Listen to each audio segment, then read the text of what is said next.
O Sindicato Nacional dos Auditores Fiscais do Trabalho de Minas realizou nos dias 6 e 7 de junho aqui em Belo Horizonte um importante seminário que expôs as questões das reformas previdenciárias e trabalhistas que são defendidas pelo governo Temer.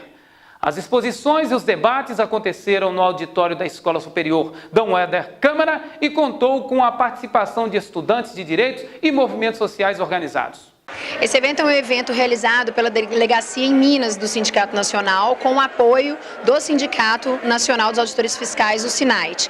Nós entendemos a necessidade de promover debates e reflexões sobre as reformas trabalhistas e previdenciárias, porque quando a participação dos movimentos de greve geral, nós percebemos que só as centrais participavam do evento e a população, os estudantes, que serão efetivamente aqueles que terão sua vida modificada negativamente em razão das reformas trabalhistas e previdenciárias, não estão sabendo o que está acontecendo.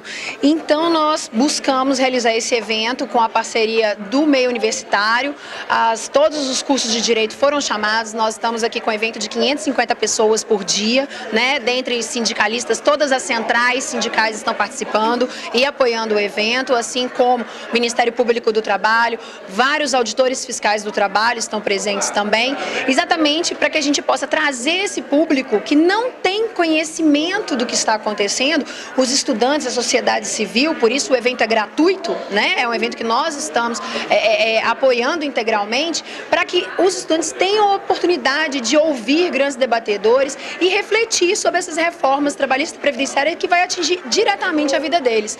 Infelizmente, a gente está vendo aqui, e ouvimos aqui, que o mundo está numa transformação de forma que a exploração, a classe trabalhadora, ela é geral.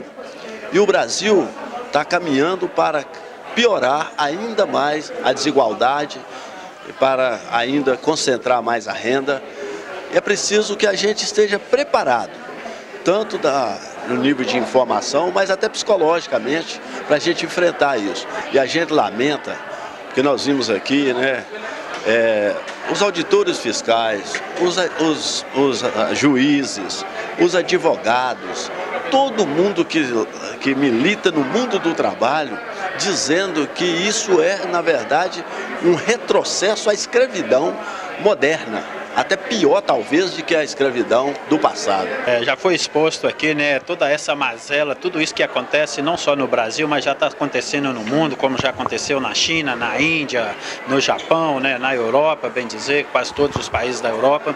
Esse desmonte das relações trabalhistas, dos direitos trabalhistas, da legislação trabalhista sendo atacada a todo momento, em qualquer tempo, né, por infrações gravíssimas, hora do meio empresariado, hora do poder público, hora dos nossos políticos. Então essas tentativas das reformas do governo Temer a favor do serviço, né, do neoliberalismo e do capitalismo no mundo, é mais um passo do segmento para transformar o Brasil em um país não só de escravos, mas um país de servos, onde nós teremos mão de obra barata, desqualificada, e ao mesmo tempo, né, com uma escravidão embutida e legalizada. É isso que nós não podemos concordar com as reformas, que é esse desmonte da CLT, rasgando a nossa CLT e também fazendo com que os trabalhadores, né, possam cada vez mais serem, né, crucificados, né, nas frentes de trabalho, sem nenhum poder, sem nenhum direito e ainda sendo sujeitados a qualquer alternativa, a qualquer alteração, né, por parte do empregador e sem ter a opção de contrapor,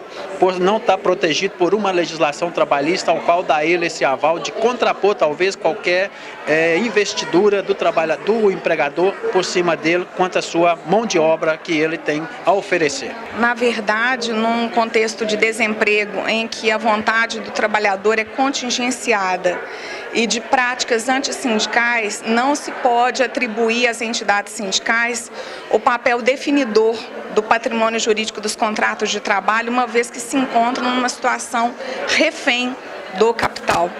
Então, nós não acreditamos, por exemplo, que possa vingar a prevalência do negociado em detrimento do legislado.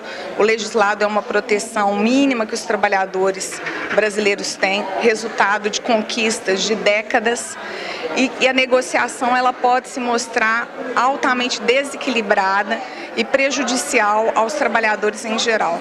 A gente percebe que esta tendência de desmonte deste tripé formado pela Auditoria, Procuradoria e Justiça do Trabalho, está no seio desta reforma trabalhista.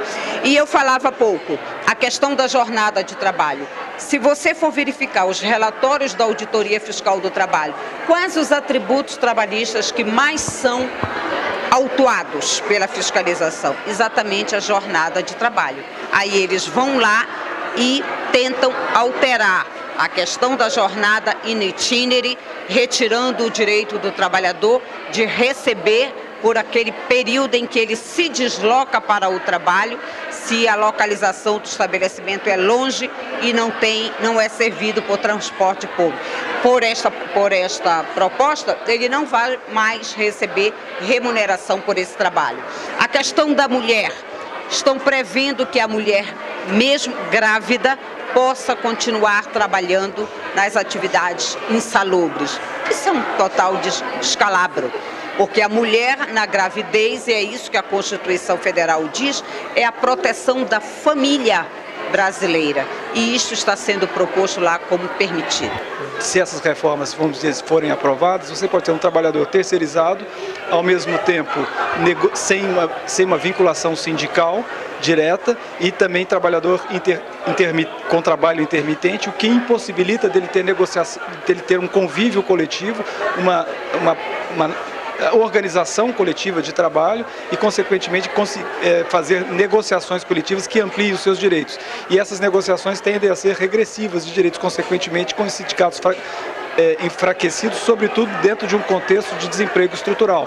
Então, consequentemente, o que essa reforma traz é precarização, ampliação das possibilidades concretas de exploração do trabalho para favorecimento de grandes conglomerados econômicos, que, consequentemente, não há nenhum interesse para os trabalhadores nessas reformas. A reforma da Justiça do Trabalho, vamos dizer, né, extinção da Justiça do Trabalho. O legislado, o negociado, versar sobre o legislado. Isso é grave.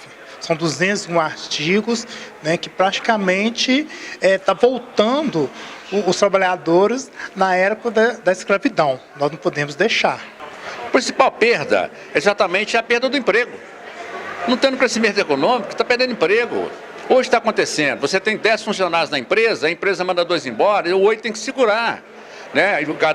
Os 2 vão para onde? Desempregado, ou então vai para a terceirização. A terceirização é 50%, 40%, 60% que ganha um trabalhador organizado em entidade sindical. Ou seja, é uma precarização. O que eles querem é uma jornada de 12 horas, ou seja, são 44 horas semanais, e o cara vai trabalhar segunda, terça e quarta ou quinta-feira, 12 horas. E aí entra outro para trabalhar sexta, sábado e domingo, uma rotatividade violenta, uma jornada absoluta, uma escravidão absurda, em que o salário será menor. Então, a primeira coisa é entender que a legislação que está sendo destruída no Brasil é aquela que foi conquistada por luta dos trabalhadores e das trabalhadoras ao longo de pelo menos um século. Nós estamos em 2017. Em 1917, houve uma greve geral no Brasil, uma das primeiras mais importantes deste século passado, né, que lutava por direitos. O que o governo Temer quer destruir é tudo aquilo que foi conquistado desde 1917 ou desde antes, consolidado na CLT em 43, hoje. Para quê? Para beneficiar o capital financeiro. Enquanto nós estamos falando aqui, nesses poucos minutos que nós estamos falando, eu não sei calcular qual é o lucro dos bancos nesse período em que nós estamos falando.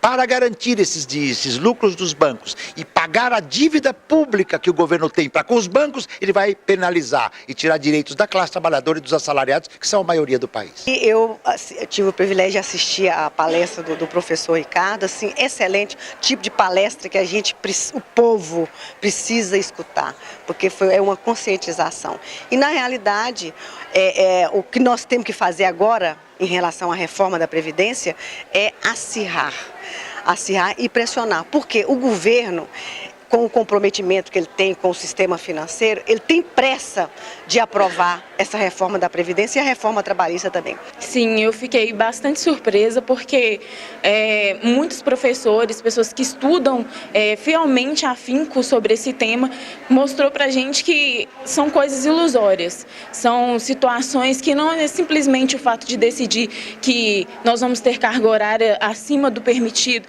mas que fere o direito à garantia do ser humano. Na verdade, foi uma experiência muito enriquecedora participar desse seminário, porque até então eu não tinha conhecimento de como estaria sendo essa reforma, e após esse seminário eu pude perceber que estão sendo feridos os direitos fundamentais previstos na Constituição.